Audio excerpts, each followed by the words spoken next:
ఢిల్లీ ఎన్నికల శంఖారావం మోగడంతో మూడు ప్రధాన పార్టీలు తాడో పేడో తేల్చుకునేందుకు సిద్ధమైపోయాయి. ఎన్నికల పోరులో ఆప్, బీజేపీ, కాంగ్రెస్ పార్టీలు తలపడుతున్నా ప్రధాన పోటీ మాత్రం ఆప్, బీజేపీ పార్టీల మధ్యే ఉండనుంది. ఎన్నికల షెడ్యూల్ ప్రకటనకు 2 నెలల ముందే ముఖ్యమంత్రి పదవికి రాజీనామా చేశారు ఆప్ అధినేత అరవింద్ కేజ్రీవాల్. ఇప్పటికే ప్రచార పర్వంలో దూసుకుపోతుండగా పరివర్తన్ యాత్రతో ప్రచారానికి ప్రధాని నరేంద్ర మోదీ ఏకంగా ముందుకొచ్చారు.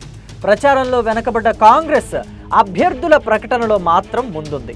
గత వైభవాన్ని పొందే పరిస్థితి లేకపోయినా ఉనికిని కాపాడుకునేందుకు నానా తంటాలు పడుతోంది.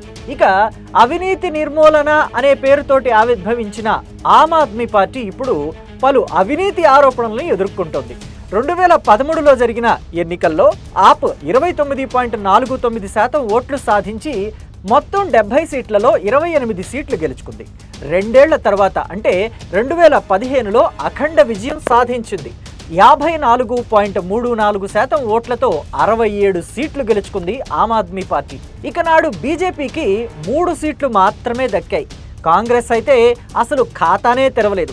2020లో ఆప్ మళ్లీ అద్భుతం చేసింది. సీట్ల సంఖ్య స్వల్పంగా తగ్గినా ఓటు శాతం మాత్రం భారీగానే వచ్చింది. 62 సీట్లు గెలుచుకున్న ఆమ్ ఆద్మీ పార్టీ 53.57% ఓట్లను రాబట్టుకుంది.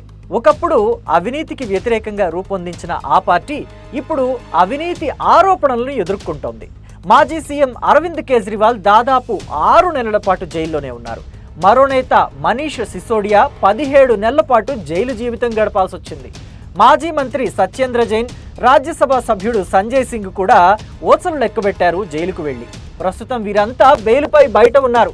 ఇవన్నీ పార్టీకి మైనస్ పాయింట్లుగా మారొచ్చని రాజకీయ విశ్లేషకులు భావిస్తున్నారు. మరోవైపు బీజేపీ దేశ రాజధానిలో జెండా పాతాలని ఉవ్విళ్లూరుతోంది. పంజాబ్ మినహా ఉత్తర భారతంలో 2 దశాబ్దాలుగా బీజేపీ అధికారం ఎరుగని ఏకైక ప్రాంతం ఢిల్లీ మాత్రమే. అయితే బీజేపీ తన ఓటు బ్యాంకును కాపాడుకోవడంలో విజయం సాధించింది. 1998 నుంచి ఢిల్లీలో ఓటమి పాలవుతున్నప్పటికీ కూడాను గత 6 అసెంబ్లీ ఎన్నికల్లో ఓట్ల శాతం ఎప్పుడూ 32% కంటే తగ్గలేదని చెప్పొచ్చు. 2015లో 3 సీట్లు మాత్రమే వచ్చినప్పటికీ ఓట్ల శాతం మాత్రం 32.19%గా ఉంది. 5 ఏళ్ల తర్వాత 8 సీట్లు గెలుచుకున్నప్పుడు ఓట్ల శాతం 38.51%కి పెరిగింది. అయితే 1998, 2003, 2008లో వరుసగా 3 ఎన్నికల్లో కాంగ్రెస్ చేతిలో బీజేపీ ఓటమి పాలైంది. ఆపై 2013, 2015, 2020లో ఆప్ కాంగ్రెస్ను ఓడించింది.